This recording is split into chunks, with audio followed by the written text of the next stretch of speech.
امام پسې د مونځ کولو مکمل طریقه درته ښیم. نیت چې وشي الله اکبر، امام به لاسونه وتړي، مقتدي به هم لاسونه وتړي.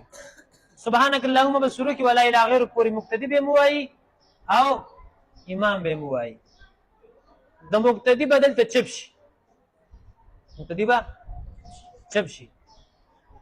که په تیزه مونځ وي، یعنې قرات پکې په تیزه ویل کېږي، نو امام به اعوذ بالله و بسم الله په پټه ووایي، په مقتدي دا هم نشته دی.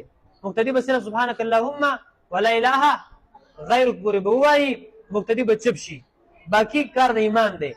امام اعوذ بالله بسم الله په پټه ووایي. که جهري مونځ وي نو قرات به په تیز شروع کړي، الحمدلله رب العالمین الرحمن الرحیم تر ولد ضالین پورې. چې ولد ضالین ووایي نو مقتدي به په پټه ووایي ځان سره آمین، په پټه به وایي. صحیح ده؟ او که نه همداسې پټ مونځ وي نو بیا خو امام قرات په پټه وایي که نه، نو په مقتدي باندې بیا آمین ویل هم نشته دی. مقتدي باندې امین ویل هم نشته. ولې نشته؟ ځکه چې تا ته پته لګي چې امام کوم ځای کې ولد ضالین ویلې، تا ته پته لګي؟ نه. نو په پټ مونځ چې کوم کې قرات په پټه ویل کېږي هغې کې امین هم ویل نشته دی. چې کوم جهري مونځ وي هغې کې چې امام ولد ضالین ووایي، ته به ووایې په پټه آمین، بیا به چپ شي. بیا به امام سورت ووایي، قرات به وکړي، بیا به رکوع ته لاړ شي، الله اکبر، ته به ورسره الله اکبر ووایې. صحیح ده؟ بیا به سبحان ربی العظیم، سبحان ربی العظیم، سبحان ربی العظیم.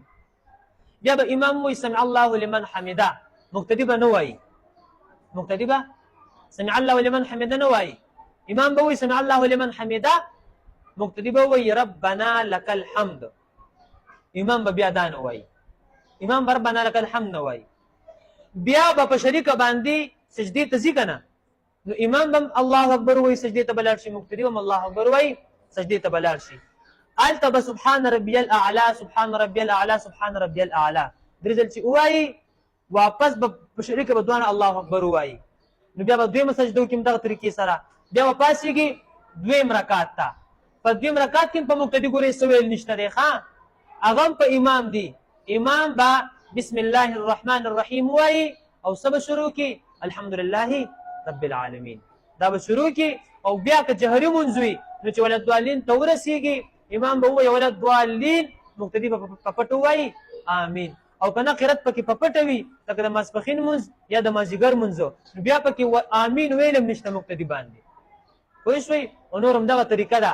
څلور رکعتي مونځ نو په دویم رکعت به کښېني، التحیات به شروع کړي تر عبده ورسوله پورې. او په څلورم رکعت چې کښېني نو التحیات به شروع کړي تر وقنا عذاب النار پورې او سلام به وګرځي. یو مسله رانه دا پاتې شوه چې د دې الله اکبر چې کوم ویل کېږي، لکه سجدې ته الله اکبر، بیا راپورته کېږي الله اکبر، واپس بیا رکعت ته ودرېږي الله اکبر، دا ټول چې امام وایي مقتدي به ورسره وایي. چې امام وایي مقتدي به ورسره یو ځای الله اکبر وایي. نو په دغه طریقه باندې د مقتدي او د امام مونځ شو.